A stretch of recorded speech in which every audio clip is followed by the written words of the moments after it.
lazim kita dengar adanya sebuah perkawinan ya, yang mana itu perkawinan masih dilangsungkan secara agama atau dengan kata lain secara siri. Nah, apakah perkawinan secara siri itu bisa disahkan? Ya, saya jawab bisa. Sepanjang kedua mempelai ini suami istri ketika menikah siri mereka tidak mempunyai ikatan perkawinan dengan pihak lain. Nah, apakah nantinya keluar buku nikah? Keluar. Nah, kemudian ada sebuah case ketika nikah siri, kemudian mereka ingin berpisah atau pasangannya pergi meninggalkan tanpa posisi yang jelas, apakah bisa diajukan gugatan cerai dan mendapat akte cerai? Pasti bisa. Ya, karena apa? Karena hal itu untuk merubah data kependudukan. Ya, karena pastinya data kalian sudah berubah menjadi kawin ya atau nikah. Nah, sebagaimana contoh berikut ini adalah putusan berkaitan dengan isbat nikah ini ya, sekaligus cerai talak ya, jelas ya. Di sini kami selaku pihak kuasa atau pengacara dari kolega kami ya. Nah, di mana dalam posisi perkaranya, ya kan, mekanisme awal yaitu kalian harus mendapatkan surat keterangan dari KUA yang menyatakan perkawinan tersebut tidak tercatat atau tidak terdaftar. Nah, ini dia. Nah, ini kemudian ini isinya poin-poinnya ya. Kita jelaskan satu persatu. Nah, tidak mungkin akan saya buka ya, karena ini merupakan keilmuan. Lanjut, saya masuk pada poin dokumen yang diperlukan. Yaitu pertama,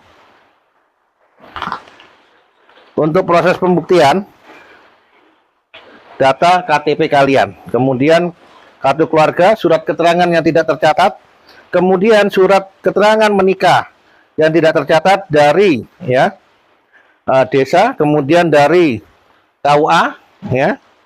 Selanjutnya pernyataan menikah secara agama atau siri, serta dikarenakan ya kan pihak lawannya atau tergugat atau istrinya atau mungkin suaminya ya, karena ini posisi yang ngajukan laki-laki, maka saya katakan istrinya itu pergi tidak diketahui keberadaannya, harus ada surat keterangan dari desa atau kelurahan. Nah, ini poin-poinnya sebagai bukti ya, kita sertakan dalam persidangan. Ini dia. Jadi nikah siri itu harus ada dasarnya kalau perkawinan kalian tidak tercatat. Ya. Jadi seperti itu. Jadi tidak ada masalah hukum yang tidak bisa diselesaikan. Tentu semua itu mendasari dengan aturan yang ada dan berlaku ya. Yaitu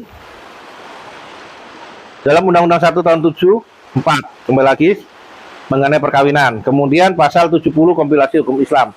Tentunya pengadilan juga harus mengetahui fakta hukum apa yang terjadi, benar tidaknya adanya sebuah perkawinan itu ya kan. Kemudian perkawinan itu tidak terdapat larangan, keduanya tidak pernah bercerai dan sampai sekarang masih beragama Islam atau tidak berpindah agama. Nah, ini salah satu poinnya, salah satu dasar ya. Nah, maaf, ini di sini, ini putusan yang saya tunjukkan ke kalian ya. Jadi kami itu senantiasa memberikan bukti nyata. Nah, mengenai langsung aja ya, kita mengenai isi putusannya secara singkat atau secara detail akan kami sebutkan sebagaimana berikut, yaitu menyatakan termohon telah dipanggil, kemudian mengabulkan permohonan pemohon dengan vertek, kemudian menyatakan sah perkawinan antara pemohon dengan termohon yang dilangsungkan di KUA, kemudian memberikan izin untuk mengucapkan ikrar talak atau menjatuhkan talak. Jadi seperti ini ya.